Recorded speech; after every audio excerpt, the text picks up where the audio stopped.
भूपेंद्र चौधरी जी समाजसेवी आपके बीच गीता काटकर इस कार्यक्रम को शुभारंभ करेंगे।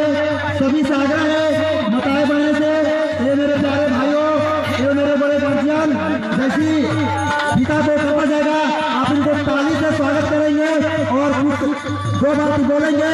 इसके बाद कुछ ही क्षण में कार्यक्रम शुरू हो जाएगा।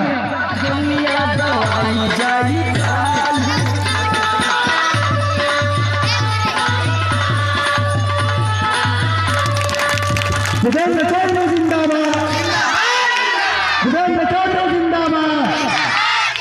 सरस्वती माता की, सरस्वती माता की, स्वामी की, बिना पानी की, सरस्वती माता की।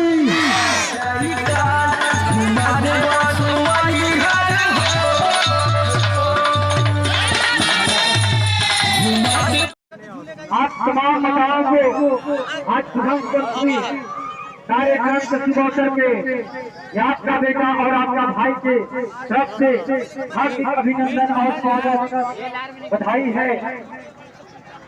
विशेष आज कुछ बोलना उचित हम नहीं समझते हैं। नौजवानों, आप थोड़ा सा शांति के परिचय देंगे। कोई इधर से चले जाते हैं ना, तो लोग शांत हो जाते हैं। बस बस बस। अरे आपका भाई अभी है मंच पे। जो नौजवानों का जोश है, जो नौजवानों का